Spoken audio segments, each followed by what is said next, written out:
in a wild and windy wood. A mountaineering, filmmaking YouTube type has some sage advice about hiking boots.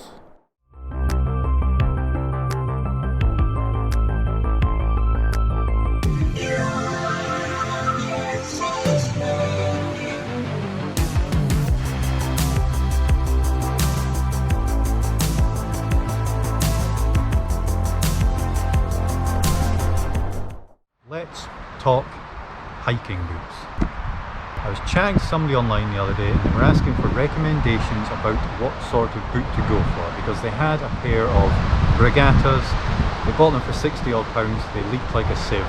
They were looking for recommendations of good, sturdy, reliable, year-round boots they could wear that are going to keep their feet dry and warm year-round. I recommended going for a B1 pair of boots. They will do you all year round, from summer to the depths of winter. You'll be able to use these boots all year round. They'll be very waterproof, very durable, built to last, great boot. What is a B1 boot? This is not a B1 boot. This is a normal summer, year-round-ish walking boot.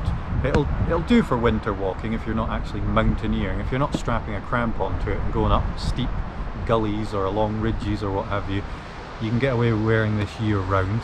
It'll probably start to struggle for warmth and waterproofness and things in the depths of winter.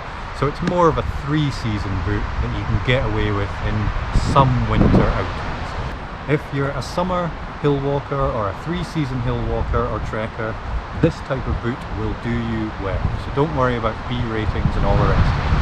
However, if you're keen to be a 4-season mountaineer stroke hill walker and you're going to be going out in some winter conditions and maybe even occasionally putting on a crampon, you're going to want to go for something that's more in the B rating. B2, B3. To think about the B ratings, let's dive into these. These are my full-on winter mountaineering boots. These are B3's Scarpa Phantom Techs. They are, for my money, they are the best boot on the planet right now for winter mountaineering. They are so lightweight, they're actually lighter than these. Given that these are just a kind of summer hill walking pair of boots, the fact that they've managed to get a B3 technical climbing boot with high thermal insulation, totally waterproof, stiff enough to climb quite hard in. The fact they have managed to get this boot as light as a boot like this is just testament to how amazing those Scarpa techie nerds are. This is an amazing boot. This is B3. Got 2 clips, one at the front, one at the back for clipping your crampons on. You can climb all the way up to grade 8, 9, 10. I can't climb up there, but technical terrain, winter mountaineering, amazing boot. The reason I think these are probably the best boot on the planet right now is because you can also just do general mountaineering in them. Even if I'm not going to put a crampon on, I'll take these out because they're waterproof, dry, they are built-in gaiter, quite amazing, just the best boot for my money. I was lucky enough to actually win these. I would have bought them if I'd had the money. I don't think I did have the money at the time, still don't have the money because they're nearly £500.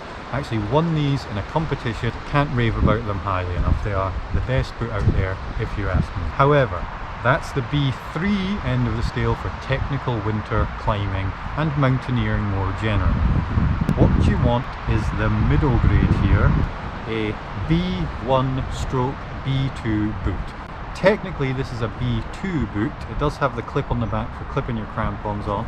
It is relatively stiff. It's a very, very lightweight B2 boot though.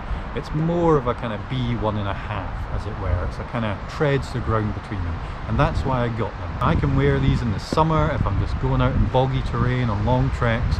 They'll keep my feet completely dry. If I'm going out scrambling in the Coolins or up in Glencoe, they're stiff enough to have a bit of an edge to them so you can scramble about on. You can dunk your foot in a bog right up to the ankle there.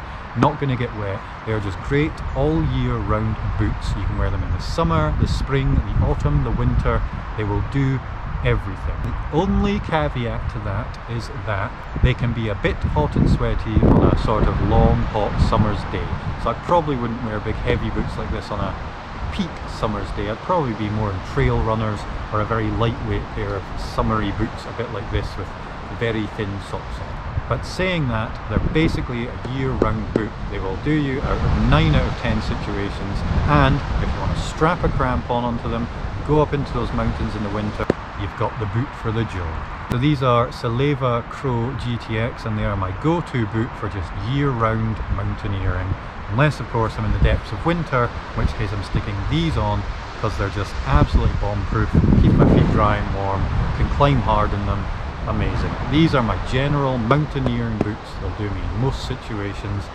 These are my more kind of lightweight, summery, going on a long trek, because they're so comfortable and broken in that you can wear them all day long, not worry about them at all. So if you're a summer hill walker, get a pair of boots like this, you'll be fine. Just make sure you get a brand name like Scarpa, La Sportiva, Mammut, Meindl. They do better boots. Regatta carry more high tech. They tend to not be up to much. They'll do you for a few months and then they'll start wetting out. Your feet will be wet. It won't be much fun. But if you're a summer hill walker, you don't plan on going in the winter, get a pair of boots like this, you'll be grand. You may get wet feet occasionally if you get the cheaper ones, unfortunately. If you're a hardcore winter mountaineer, get yourself some of these. But these are specialist boots. They're not really year-round. Definitely won't be wearing them in the summer. Therefore, winter climbing, winter mountaineering. That's why B1, lightweight B2, is the recommendation I would make for year-round boots that are going to do you for every situation you can imagine. I got these for £90 on sale. Pretty good deal. Doesn't come up very often, but I managed to pick them up for 90 quid. I actually got these for free because my brother was getting rid of them and he was resoling them at the time, and I picked them up. They've lasted for quite a few years. I won these in a competition, got them for free. So you have about £800 worth of boots here, and I paid £90 for these ones. Obviously, most people can't do that. But if you can push your budget up towards about £100, you can usually find a pair of B1 stroke B2 boots reduced on sale. Shop around a bit, spend time on Google, and you'll pick up a great pair of brand name B1, B2 boots that will last you all year round. I'm going to do a more in-depth review of these because they are just the best boot in the world if you ask me.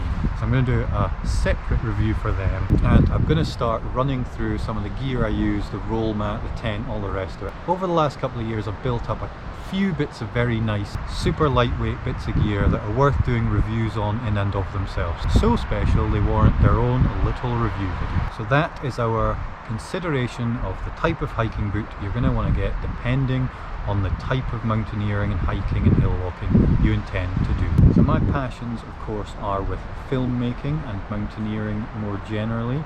So this is a good nexus point where all my gear comes and mingles together, mountaineering, filmmaking, what have you. So I will be doing future reviews of the bits of gear and stuff I have. Out in the field especially, reviewing tents, sleeping pads. Eventually I'll start reviewing the camera gear, the lighting setups, the microphones, all the rest of it, the equipment I use to capture the footage. Currently it's on the GoPro Hero 8, that's what I've been using. Caught some pretty good footage, made some quite good movies. I will be upgrading to a Blackmagic Pocket Cinema camera, hopefully, towards the end of the year, so I can start producing more cinematic content. If that sort of thing interests you, mountaineering, hiking, camping gear, filmmaking gear, techniques, what have you, then stick on the old subscribe button, tune in for the next video, and eventually we will be adventure filmmaker extraordinaires.